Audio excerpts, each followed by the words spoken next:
All right, ladies and gentlemen, boys and girls, we are back here on the Studs podcast, streaming on Anchor, Spotify, and on YouTube right now.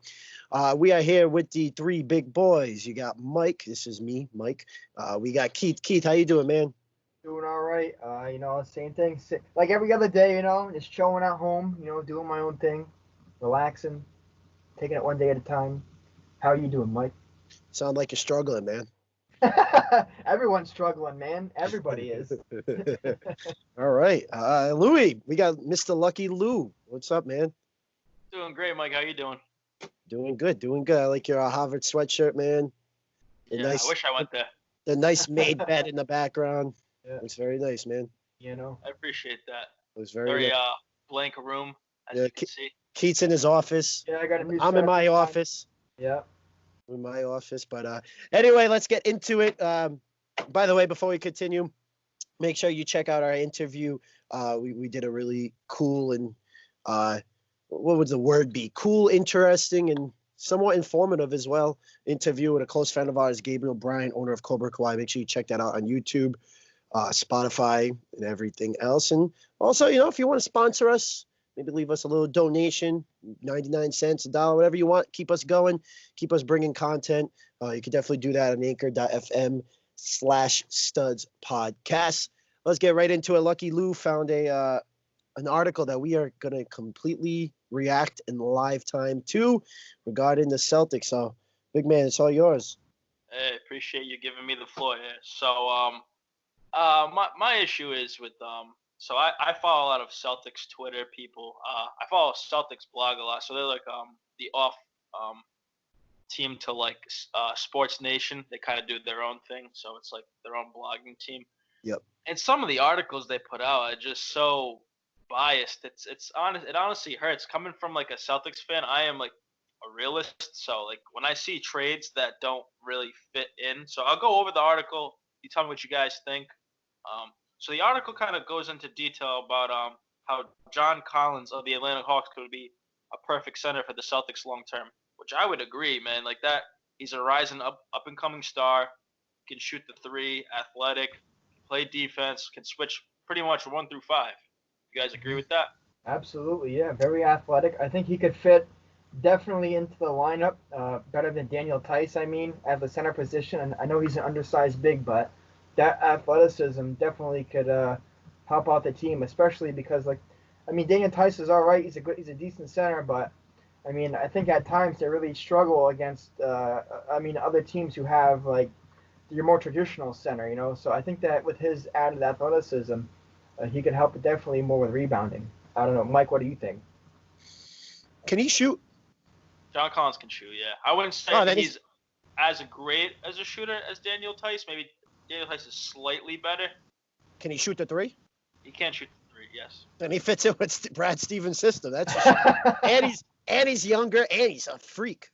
He is, yeah. He's a freak. Yeah, of course I would take him. John Collins right now this season was averaging 21.6 points a game and 10.1 rebounds for the Atlanta Hawks. It's nuts.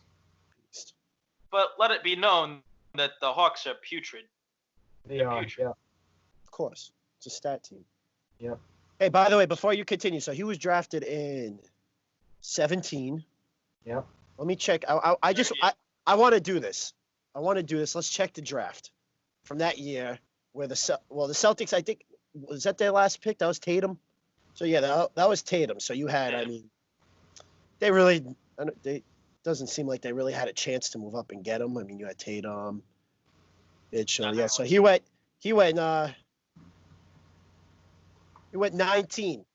19. So he was drafted after T.J. Leaf. Who the heck is T.J. Leaf? D.J. Wilson, Justin Patton, Justin Jackson's pretty good. That's out of Bayou. Ed Reese, I guess that's his name. Oh, Ed Reese. Ed Rice. Something like that. Donovan Mitchell, Luke Kennard, Malik Monk, I think is not that good. Zach Collins, I don't even really know who that is. Dennis Smith. So it doesn't look like the Celtics had a chance at all to even move up and get him. But he's definitely in the top 5. I didn't realize he was that low. Oh yeah, redraft? Of course, man. He's going he might go 2. Yeah. I take him over Lonzo.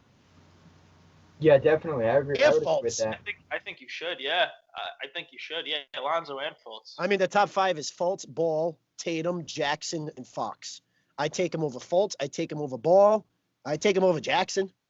Fox is debatable. Yeah, Fox is debatable. I'm just talking top 5 because obviously then you have, I think 8, but you got marketing. You got Donovan Mitchell's in the top is 13. Jarrett Allen at 22. So Kyle Kuzma at 27. Wow. Mm. Even Josh About Hart. it, I mean, some of those guys. Yeah, some of those guys could have stood up, but yeah. Anyway, continue. I just wanted to see where he was. I didn't think he was that low, but. So in the article, it says acquiring Collins wouldn't be an easy task for Boston. Atlanta seems enamored with the scoring from everywhere approach, kind of how the Celtics are, opting to draft high-level shooters across all positions over the last few years. Then they were talking about how they traded for Clint Capella and how that kind of changes the dynamics of their offense pretty much because they trade for Capella. What do you think of that trade? I like Atlanta. I like it for Atlanta because honestly, I don't see Collins as like he can play a small ball 5, but I think he fits at the 4 too, which is fine.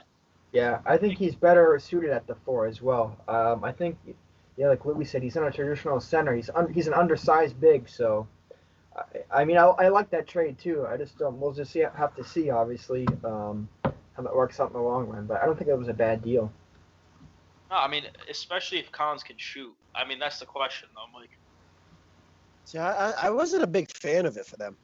I mean, maybe I'm looking at it right now. I mean, they gave up Evan Turner, expiring contract. Mm-hmm. They gave up a lottery protected first. So I guess in terms of what they gave up, I think they're definitely a huge winner in that 4-team trade that they did with Houston, Minnesota. I think definitely. And he is only 26. He's going to turn 26 soon. So now that I think of it, I think based on what they gave up, I guess I was more surprised because I thought Capella would go to a more of a contender, more of a now that you look at it, I guess I'm not. I think it is a good deal for Atlanta because he's young and looking at what they gave up. I mean, they really didn't give up anything.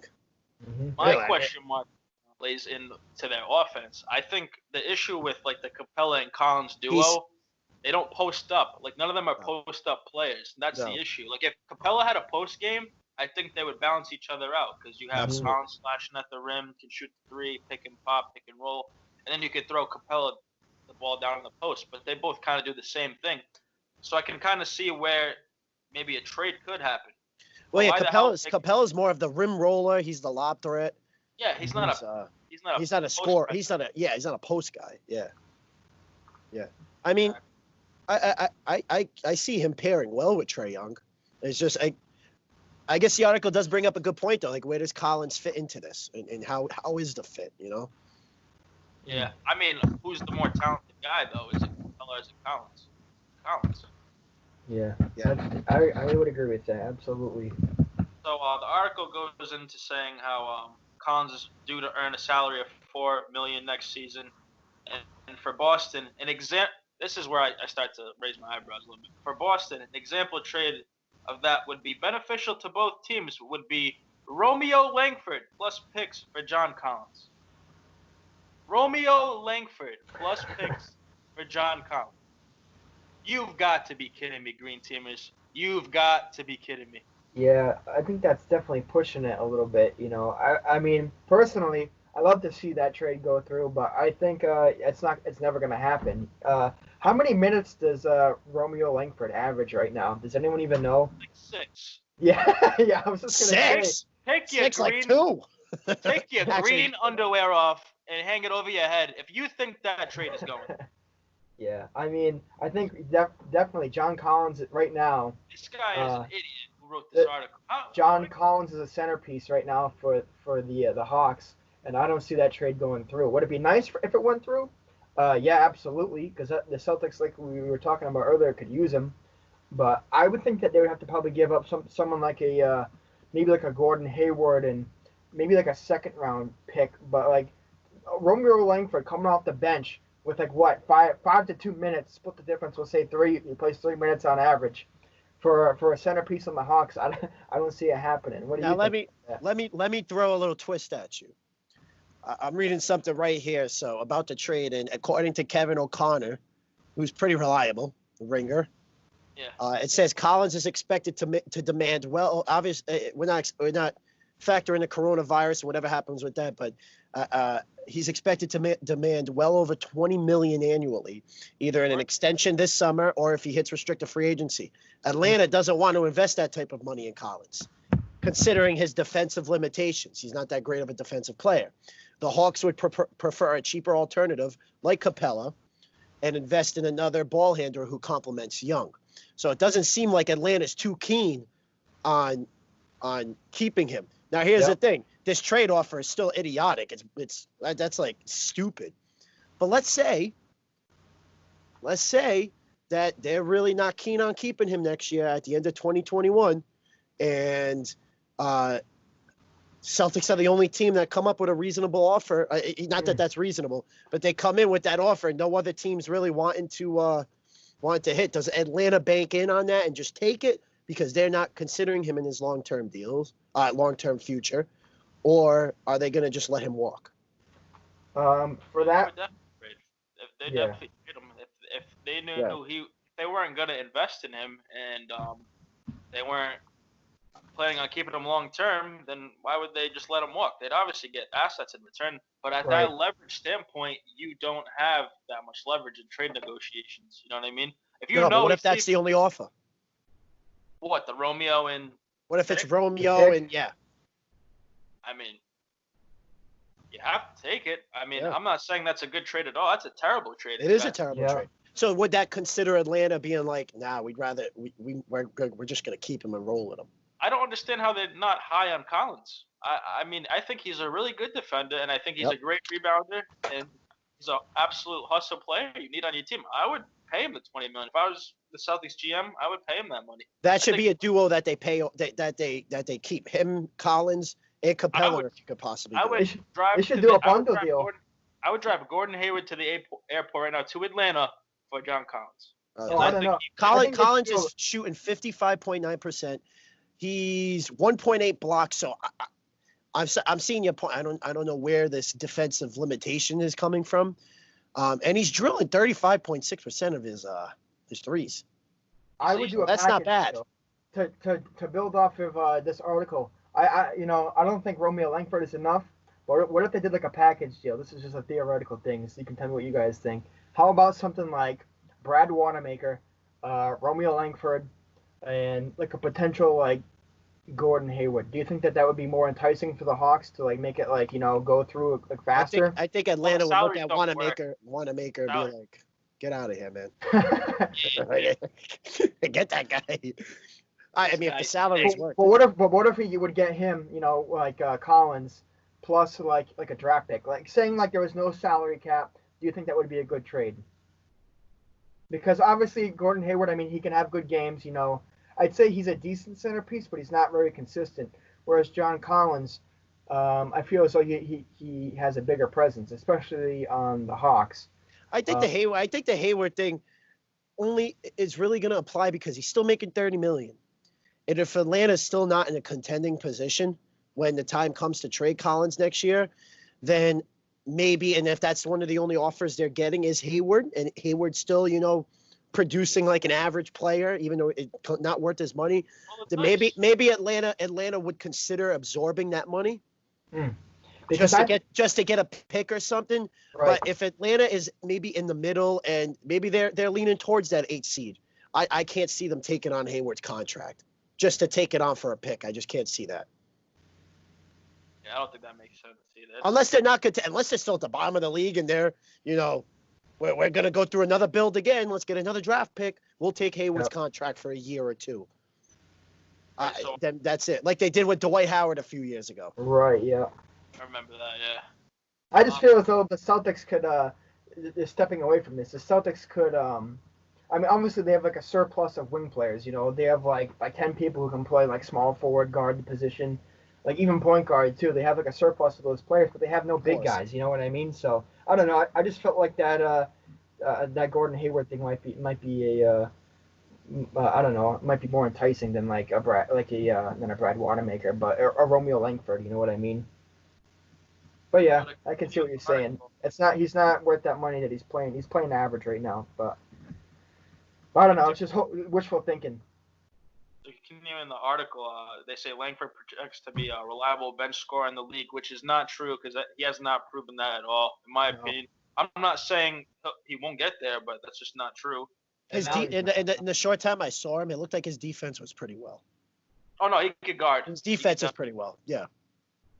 Hasn't shown anything from offense yet. No way. Absolutely. I've seen some like slashing ability, but I haven't really seen too much. Did you watch him in college? I never heard of the guy. I haven't heard of him either. He was a projected top 5 pick coming out of Indiana. Yeah. Supposedly. They said that about a lot of people, though. So. Yeah. Said that about Greg Oden. Come on, man. That was a deep one. That cut the throat. This guy in the article also says that another piece that could be defense-based could be Robert Williams and Semi Ojeleye in picks. Disgusting. Why the hell would Atlanta ever do that? They just traded for Capella. No Why score. the hell would they want Robert Williams and Semi Ojeleye? That's very true. Yeah.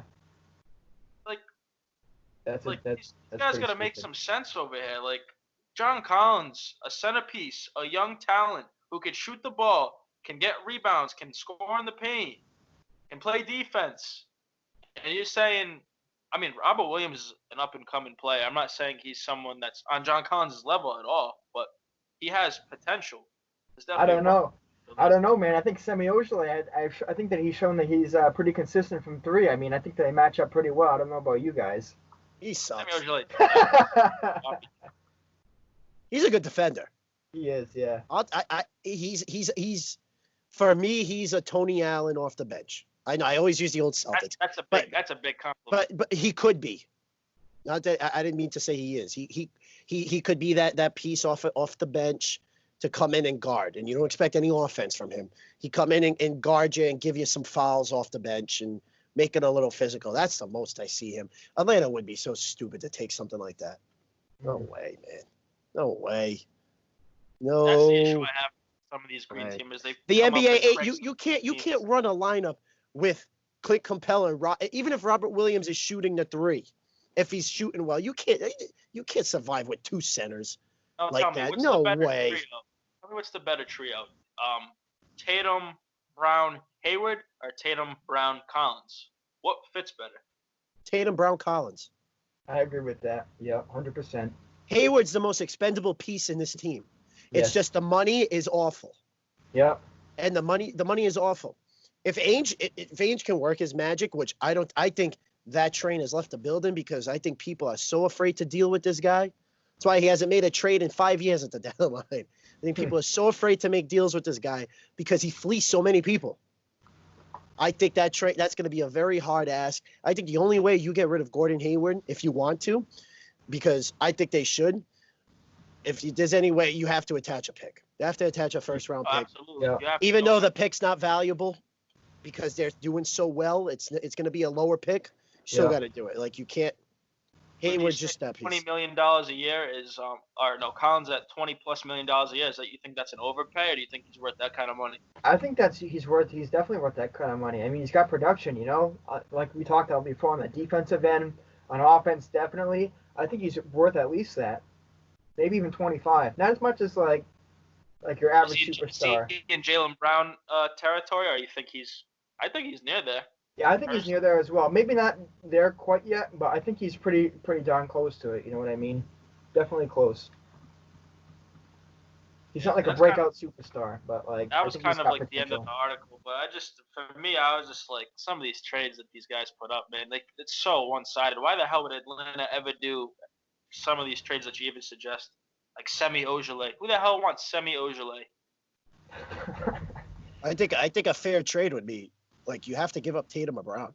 Not Tatum. You have to give up. You have to give up Brown. Maybe. I think that's the only way Atlanta is listening to you. Not that I would. I wouldn't give up Brown.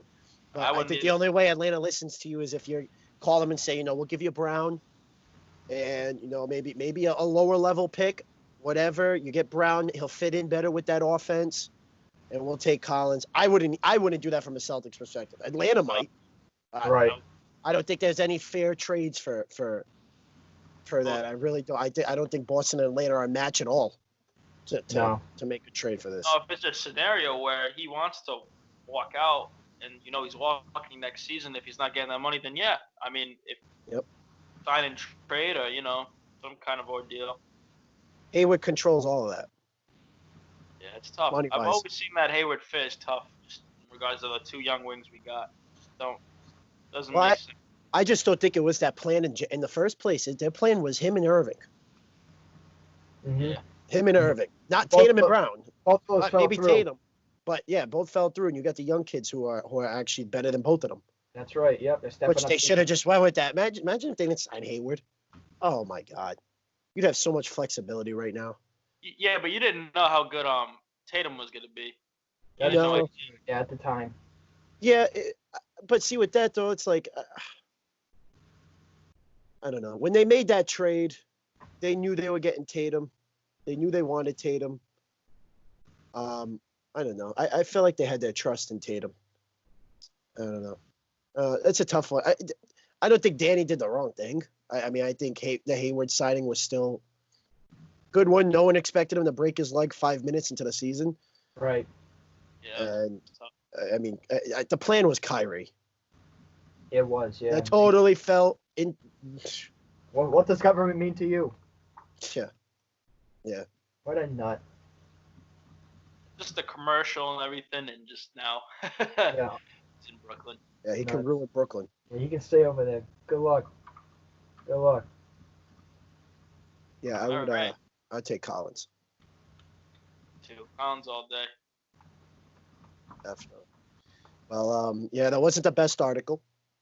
Not at all.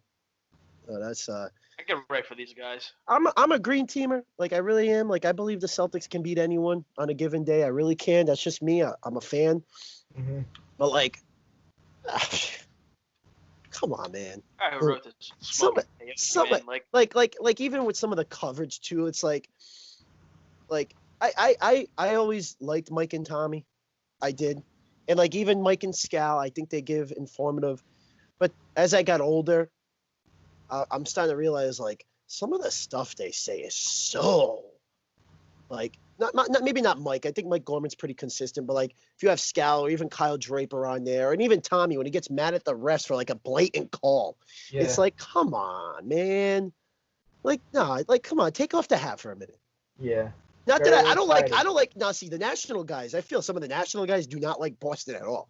Like listening to Reggie Miller and Chris Webber is and I think sometimes they give insightful stuff, but when it comes to the Celtics, it's like complete like some of the stuff Robert Williams, he's been proven to shoot the three. Where did you get that from? He hit 1 3. It's like Chris Webber's the worst analyst. I can't even bother listening to him. Terrible commentary. And Hubie Brown. It's like, oh man, it's green teaming. I think it's okay to be a fan. I think they get like Danny Ainge can do no wrong. Kyrie, let him go. We didn't, we don't need him. And green teamers tend to rate the players on our team. Like, Semi Ojeleye, lockdown defender, can shoot the three. I mean.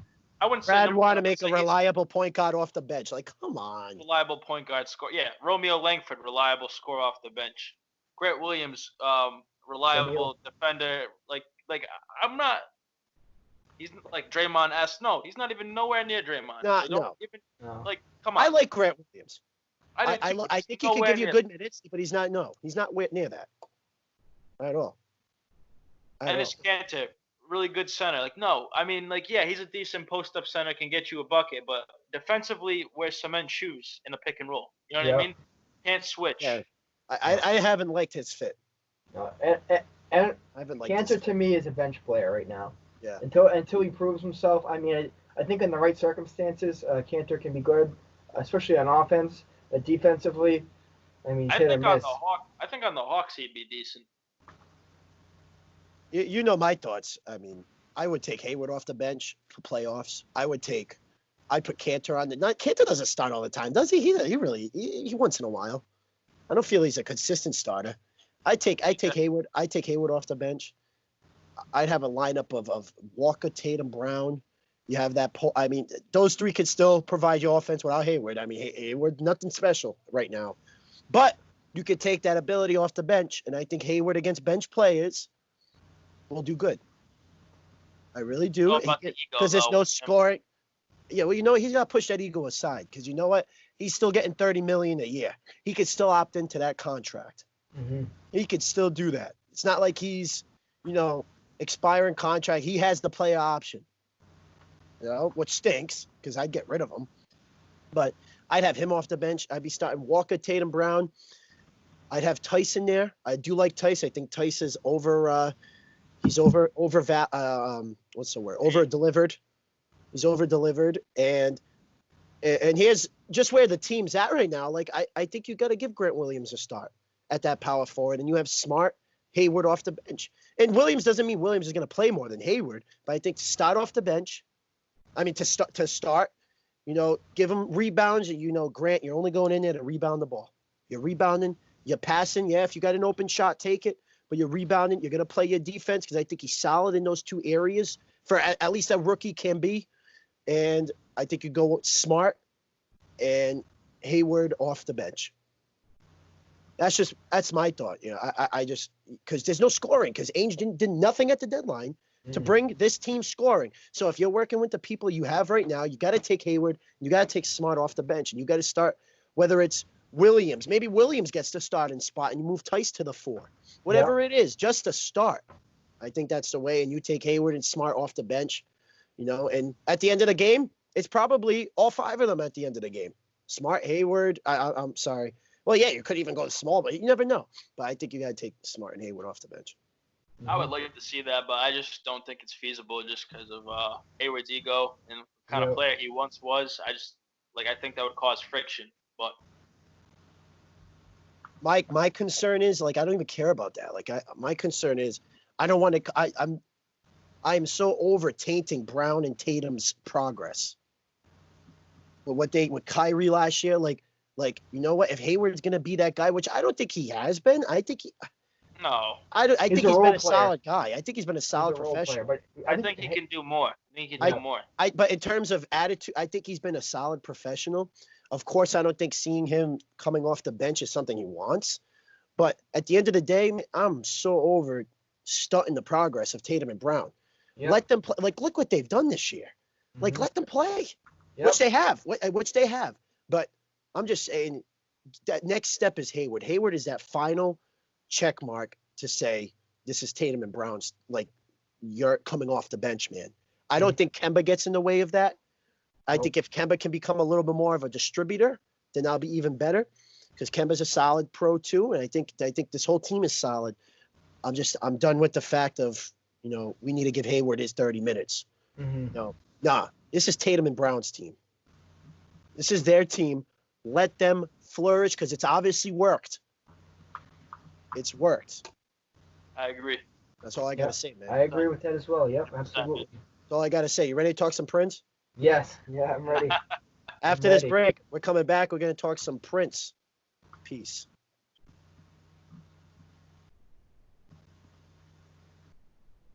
All right, boys and girls, ladies and gentlemen, music fans, we are back here to discuss this amazing, one of the most genius. This guy is a genius. I've had the I grew up as a Michael Jackson fan. Big. I never got into Prince until I got older. I think Prince is a mature listen.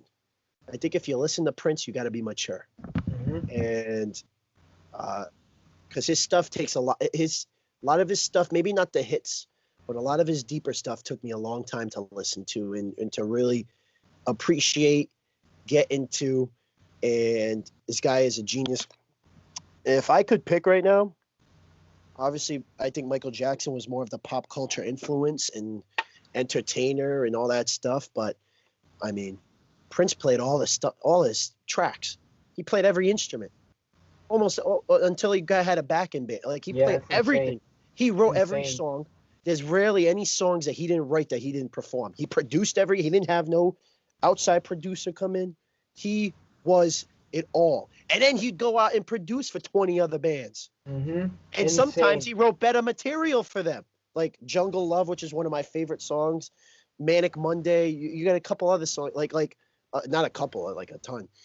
He's a genius, and it's taken me a while to get into it. On Tuesday, they're doing a concert for him. I don't think it's gonna do him any justice, to be honest. I mean, no one can perform a song like him, and I think if you really read about it, it's more of a money grab. Like I listen to a lot of stuff about him. I've grown into a big fan, just his work ethic and just the way he did stuff and how he was with the ladies, to be honest with you. That guy got so many beautiful women. Oh my God. And he dressed like a girl. Yeah, maybe we should start a band. He was so feminine. We should He was start so a band. maybe we just gotta be feminine. I don't know what it is. Hey, us three should start a band. What would it be named? It's a good question. Studs for Life? I don't know. Band. Yeah, it would be like the SNL, with the Christmas song. Dun dun dun dun dun dun dun dun. What was the Christmas song with Jimmy Fallon and then Tracy Morgan? Keith's Tracy Morgan. He's just bopping his head like this. And then Louie's Jimmy Fallon on the piano and he's doing the song, and then I'm the other guy. Yeah, that's a pretty accurate description, I think. But Studs for Life coming to a venue near you next summer. A video? No, a venue near you next summer. Oh, I thought you said video. No. Coming to video, I could go to video too, at VHS. But yeah, it took me a long time to get into his stuff, and I'm still exploring. So much stuff in his unreleased, and I become a huge fan of him. So I thought we'd maybe do. Keith brought up this idea, top 5 Prince songs, our favorite Prince song, just to honor his legacy. Because also, if you don't remember, Tuesday is also it's been 4 years now since he died. Crazy, man. 4 years. So it's funny too. I didn't start really getting into him until before he died. Like literally 3 months, 4 months before he died. And then when he died, I'm like, oh, this is big. It's funny too. It was like the day of. I was listening to. I had a meeting, and then I left, and they had Prince on the radio. I was listening to Little Red Corvette, literally Little Red Corvette. And then I get in the house. I'm just chilling out, and then I have the Sports Hub on my phone. I used to listen to it all day long, and then they play Purple Rain, and they're playing it like as in the beginning of when they come back from the commercial. They're playing Purple Rain, but it's extended out, like it's still like 3 minutes in, and like no one's talking yet. What the heck is this all about? And then Beatle comes in and like breaks it. I'm like what? I'm like, I was just listening to him in my car. Well, what the heck happened? And it was just it was. I couldn't consider myself. He was one of the guys I guess I got more into after he passed, which is sad. Yeah. Like Michael Jackson, I was into him before, like always. Right. Like, it was kind of, I don't know. Right. It's like the sad feeling of like when you get into someone and they bring attention to them after they die. Right. Yeah. It was like that's how it was for me with him, but it's better to enjoy him than not enjoy him. And absolutely. Let's get into it. Top 5 favorite Prince songs. We'll go from worst to worst to best. Keth. So right before I give you my number 5 song, I just gotta put it out there that I do like a lot of Prince's music. Like you, Mike, I didn't get a chance to listen to him or really appreciate him until after he passed away. But a lot of my picks are actually the cliches like top hits. So just nobody get mad for me for picking all that stuff. My number 5 is gonna be "I Want to Be Your Lover." I had a hard time distinguishing, making this list from 5 to 1.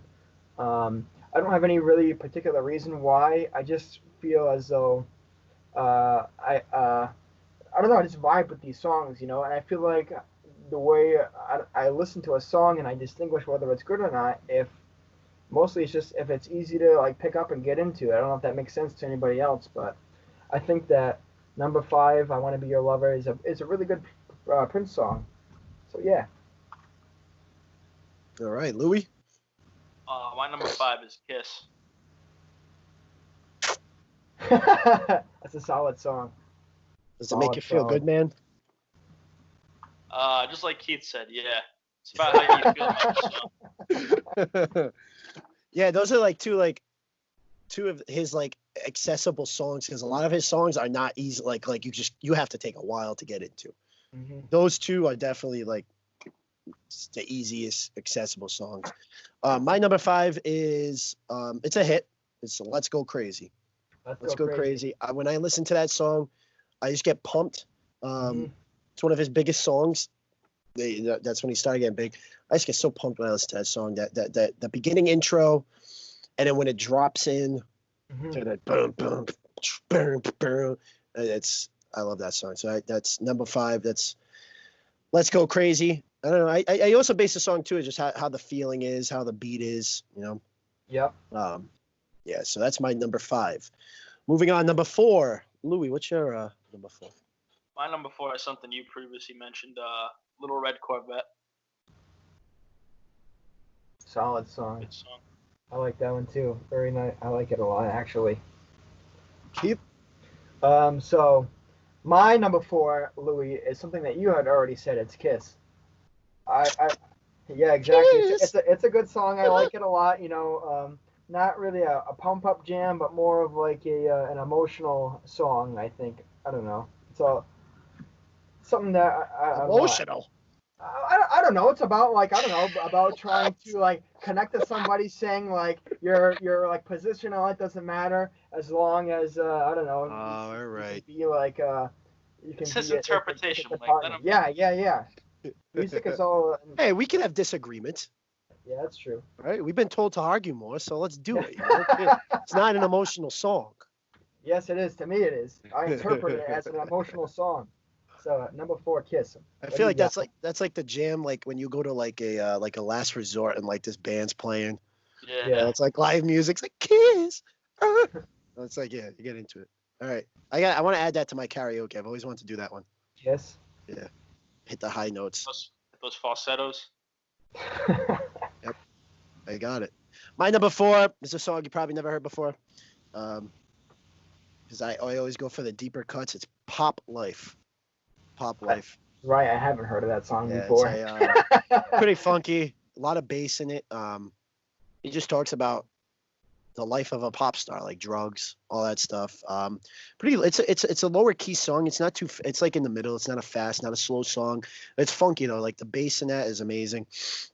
That was like released after Purple Rain. It was like his like next hit, that and Raspberry Beret. So Pop Life, I just like it. Has like an airy feel to it.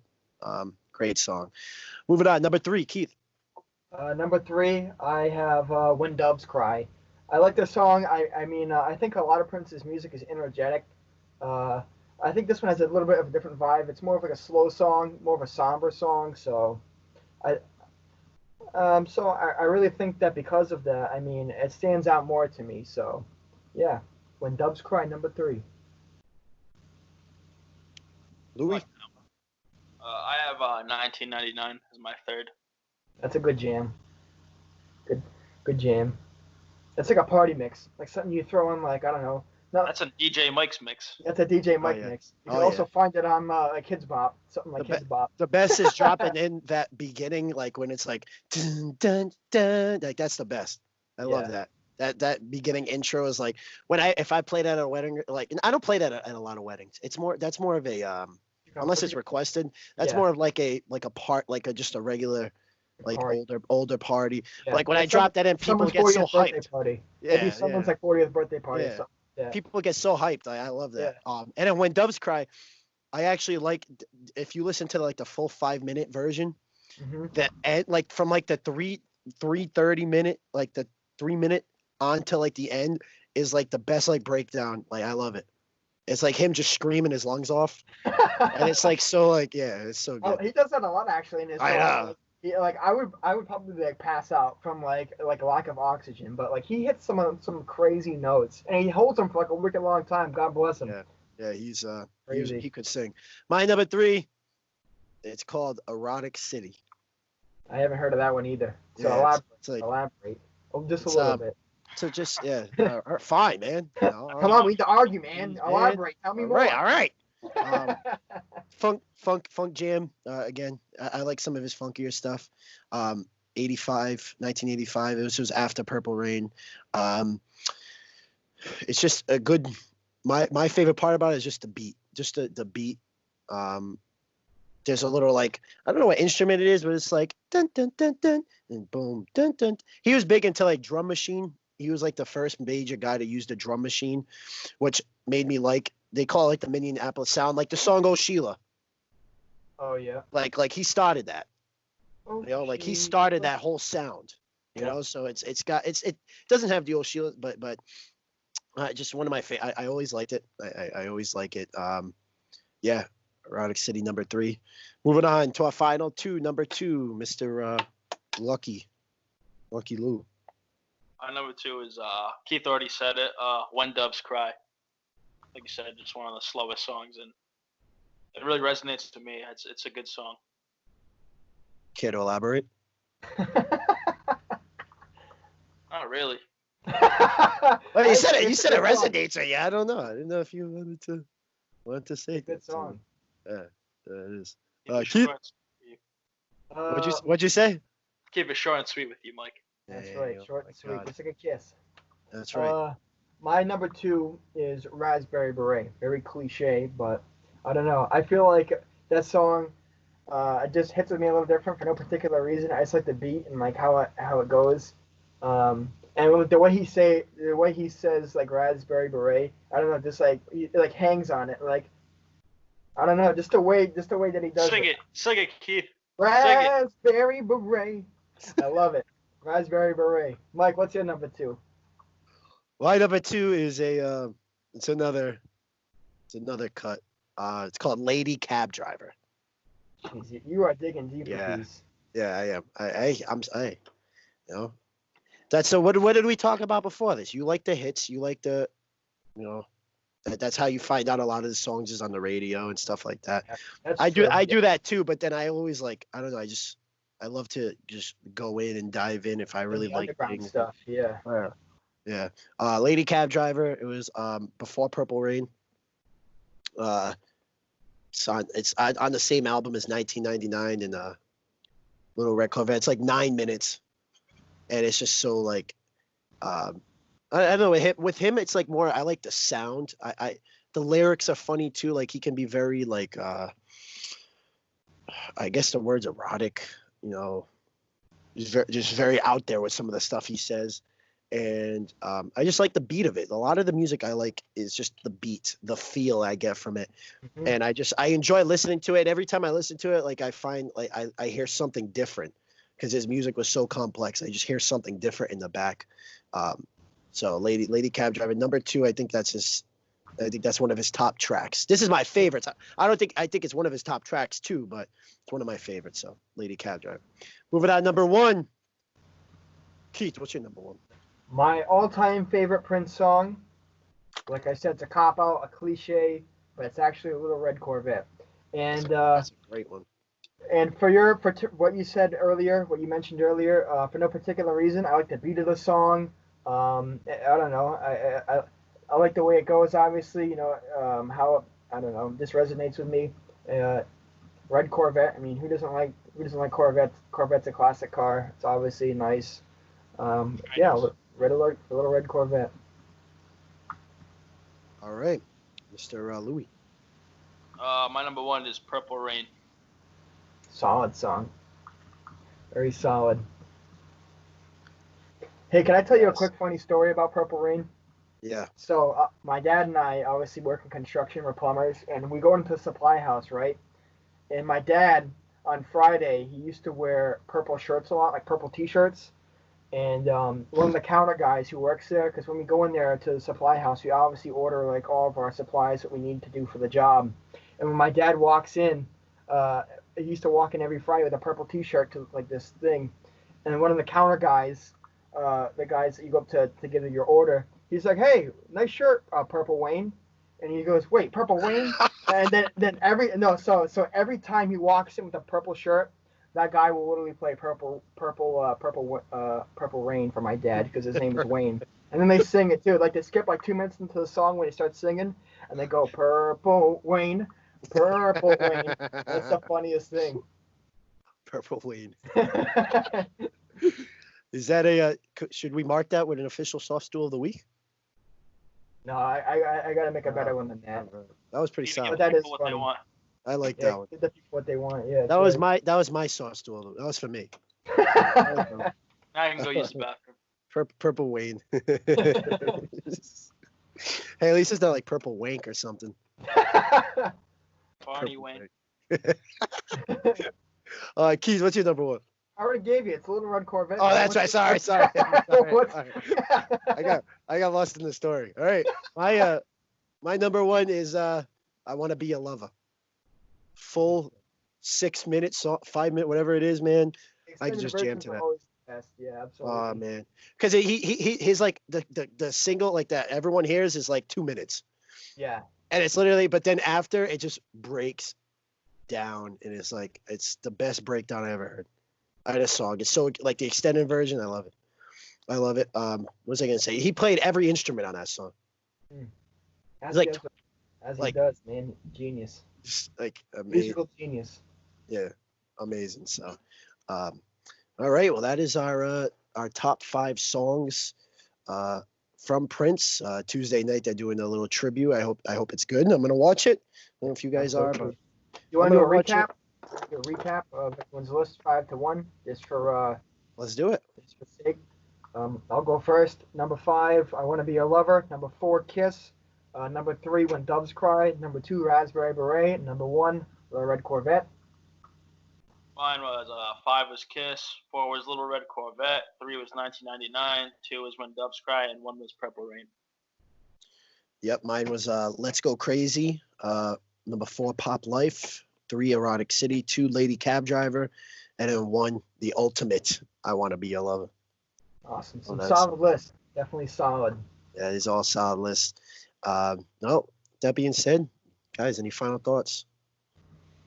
No, not really any final thoughts, but I definitely had a lot of fun. Actually, I will say making this list was very hard for me because I do like a lot of his music. Like I said, I got into him after he passed away, but he does have a lot of like great songs, and it's actually pretty hard for me to like I said to make this list.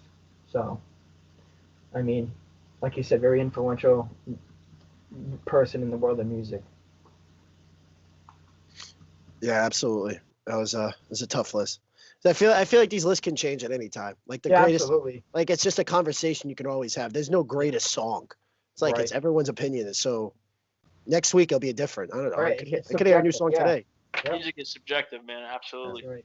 Yeah, definitely. All right. Well, that's gonna wrap it up for our podcast today. We talked a lot. We dove into the John Collins horrific article written on. What'd you say? Was that Celtics blog? Celtics Nation? Celtics blog. Unfortunately, yeah, I do like some of this stuff, but they're normally good. Yeah. Yeah, that wasn't. Take off the green glasses and smell the coffee. Like I don't know, it's just ridiculous. They're grasping at straws, man. The only thing I'll say about that is at least they brought up someone who could be attained. That's the only positive I'll give them. Yeah. That could possibly be attainable. They're not trying to grasp like a Curry and Robert Williams in picks, maybe. Yeah. At least they brought up someone attainable, not like some LeBron James.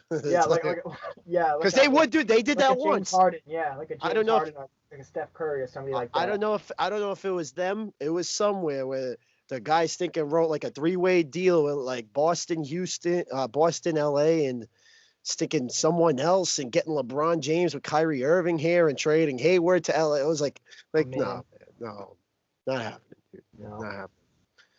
But anyway, hope you guys enjoyed this podcast. You can check us out on Spotify, our Anchor.fm platform. Already spoke about it at the beginning. We hope you guys are staying healthy. Make sure you wash your hands.